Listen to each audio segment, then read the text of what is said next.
এতিয়ালৈকে টিকেটৰ যিহেতু ইলেকশ্যনটো এতিয়ালৈকে ঘোষণাই হোৱা নাই কোন তাৰিখে হ'ব টিকেটৰ কোনো আলোচনা হোৱা নাই আমাৰ ৰিভিউবিলাক যে কৰি আছিলোঁ আমি গোটেই 140টা সমষ্টিত সেই ৰিভিউৰ পৰ্যালোচনা কৰি আছিলোঁ মানে এইটো তাকেতো ৰিভিউত কাৰণটো আমি যিহেতু গৈছোঁ ময়ো মৰিগাঁও ডিষ্ট্ৰিক্ট বা শোণিতপুৰ ডিষ্ট্ৰিক্ট দুখন ডিষ্ট্ৰিক্টৰ দায়িত্বত আছিলোঁ নগাঁৱৰো আছিলোঁ গতিকে আমি ৰাইজৰ পৰা কিখিনি পাইছোঁ কিহৰ কাৰণে আমি ৰাইজৰ কাৰণ বিভিন্ন কিছুমান কাৰণ থাকিব পাৰে সেইখিনি আমাক কৈছে আৰু সেইখিনিতে আমি প্ৰেচিডেণ্টৰ লগত আজি ডিছকাছ কৰিছোঁ আৰু কেনেকৈ আমি আমাৰ সংগঠনটো পুনৰ আমি ভাল কৰিব পাৰোঁ সেইটো আলোচনা কৰিছিলোঁ সম্পূৰ্ণভাৱে আজি আমাৰ ৰিভিউ হৈছে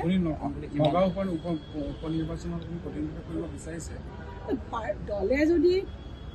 টিকেট দিয়ে নিশ্চয় কৰিম কিন্তু দলে টিকেটটো দিব লাগিব টিকেট দিলেতো নিশ্চয় প্ৰতিশ্ৰুতিটো তেনেকুৱা কথা নহয় প্ৰতিশ্ৰুতি কেনেকৈ সেইটো কোনে ক'লে নাজানো প্ৰতিশ্ৰুতি শব্দটো নায়েই আমাৰ দলত প্ৰতিশ্ৰুতি শব্দটো নাই আজি যদি মই বিচাৰিছোঁ আৰু বেলেগেও বিচাৰিছে আৰু আমি দলীয়ভাৱে যাকে দিয়ে আমি সকলোৱে মিলি পেলাই আমি আগবাঢ়ি যাওঁ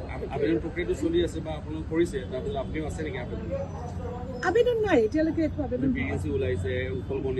মুখে মুখে ওলাইছে আবেদন কোনেও কৰা নাই আবেদন হেৰিয়ে কৰা নাই আবেদন কৰাই নাই ময়ো নাজানো কিমানজন ওলাইছে এতিয়ালৈকে মই নাজানো কিন্তু নহয় দৌৰত শব্দটো নহয় বিচাৰিম মই বিচাৰিম